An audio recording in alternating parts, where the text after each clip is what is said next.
DSLR Film Noob. Alright guys, what we've got here today is the Nexus 7 tablet. Let me take it out of this pretty sleek case that I got at the Goodwill. And you can see the Nexus tablet is a freaking thin, smooth, beautiful piece of Android hardware. But I'm not really here to tell you about how great the Nexus 7 is, because I do really like it and I think it's a great bargain. But instead, let's talk about how well this would work as a monitor slash controller for your DSLR camera. This thing has the ability to load programs, and you can load a program called DSLR Controller.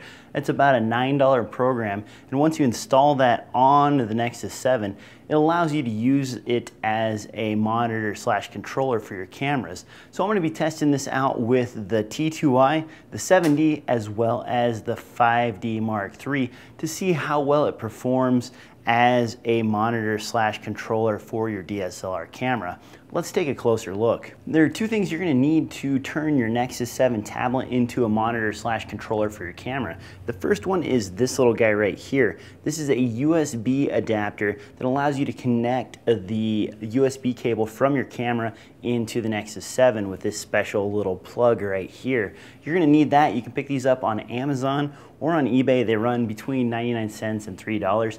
I'll have a link to where you can get these in the crotch bar below. The next thing you're going to need is to install the DSLR Controller app on your Nexus 7 tablet. You can go to the Android Marketplace, or Play Store as they call it now, and download that app for $8.99. I'll have a link to where you can download that app in the crotch bar below. I'm using the T2i with the Tokina 11-17 lens, and I have the USB cable plugged into the little USB port on the side of the T2i and then into the little dongle going into the Nexus 7. So I'm going to click on the DSLR controller icon, and that opens up. It brings up this little window here that says operation / other shutter button is set to option 0. I'm not sure what that means. I'm still kind of figuring out this program, but we'll just go ahead and click OK. Now you can see that you have basically all of your controls and information along the sidebar and along this area right here. If you want to focus on an area, you drag this over to the position and double click. When you double click, it pulls focus on that section where you have the box highlighted.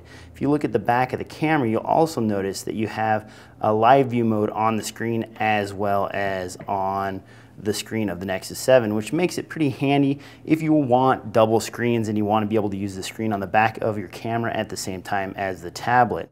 Alright, so as you can see, I've got the Canon 7D with the Sigma 31.4 and the Nexus 7 tablet. The DSLR controller software is running. It looks pretty much identical to what you see with the Canon T2i. I will say that it was a little bit hard to get the 7D running. I actually had to reboot my Nexus 7 in order to get it to work with the 7D.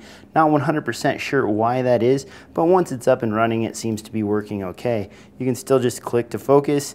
And of course, you still have the little record button right here that you can click away. You got to click away from this thing to get these controls active, and then hit the control record button. And now we're recording, and now we are stopped recording. So it works pretty much identical to what you see on the T2i. So focusing in on the controls, you have the little window right here. The window can be dragged around to a position to focus. It'll highlight blue when it's being moved, and then if you click on it again, it will focus in on the item that's selected. It'll go green when you have focus confirmation, and you'll notice that these controls don't have any gray on them. You have to click away from that in order to turn on all the controls again. Once they're gray, then they can be selected to do whatever you want with. Also, if that is green, you can't drag this thing around. So when that is selected and none of these controls are optional, you can't actually grab this little guy right here and drag him around until it's done focusing. So now it's picking in position again. The record button is simply this right here. You'll notice it goes kind of wide when it's recording, and you'll see that there are in fact audio meters. I'm using the 5D Mark III right now. Click this one more time and that turns that bit off. Otherwise, the settings are pretty simple. You need to get to your shutter settings. You can change that to 125 or go back to the standard 1/60th. You have your aperture settings. You can click up and click down. The nice thing is it gives you all your aperture setting values. So if you're wondering, is there a step between 5.0 and 6.3? Of course, you have 5.6 right there. Now it's a little bit darker. And the ISO is the same way. You can step up, step down, or do whatever you want in order to make those adjustments. Right now I have the grid mode on. If you want to change that, you have a couple of different overlays, including a 16:9 overlay, a 2.35 to 1 overlay, and a regular 4:3 overlay. So if you want the anamorphic look or you want the regular 16:9 look, you have that. You can also add the grids to your shot, so if you want to use those as framing guides, you have that option. You can also click on the little focus button right here, and you can see that I've zoomed into ×5 on the item. Hit it one more time, and now we're at ×10, and I can zoom back out again. You also have the hysteresis button, and you can display just the overall hysteresis curve, or you can display it in RGB mode so that you can see all 3 color levels. That's a pretty handy little feature and makes this extra nice. As far as video goes, when you're moving this around, it is a little bit slower reacting than the camera view on the back of the screen, but it's not too bad, and you can see just a little bit of jello cam from this that you're not seeing on the back of the camera. That's just because there's a lot of data to send across this little USB cable that's going into the Nexus 7, and the Nexus 7 has to do a lot of processing. Otherwise, you have your regular options right here, and you can do pretty much anything that you would normally do from the camera with this section over here. It is a pretty handy little device, and the program does pretty well. Just remember, this is in beta, so it is a little bit glitchy. I had it crash on the 7D several times, not 100% sure why that happened, but it seems to be working quite well on the 5D Mark III, and I didn't have very many problems on the T2i. The DSLR controller running on the Nexus 7 is pretty useful. The software works well. It did take a little bit of time to get it to work with the 7D, but I don't know if that was just because I was switching from the T2i to the 7D to the 5D Mark III. The software may have gotten confused when I was switching between multiple cameras.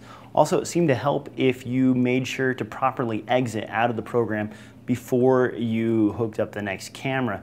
That aided in the ability for the program to recognize the next camera. The 5D Mark III does have the added feature of displaying the audio levels on the screen of the tablet while you are using the DSLR controller software. Otherwise, the controls for all of them work identically. The view from the USB port into the Nexus 7 tablet all looked the same on each of the cameras, so don't expect to have different views. The refresh rate on here is very good for a tablet that's running over USB to convey HD video. I was fairly happy with how it looked. I think overall, the Nexus 7 tablet with the DSLR controller is a good alternative to a regular field monitor, especially when you consider the 8 gig model of the Nexus 7 is only $200, and it comes with a $25 marketplace gift card that allows you to buy the DSLR controller for pretty much free with the tablet.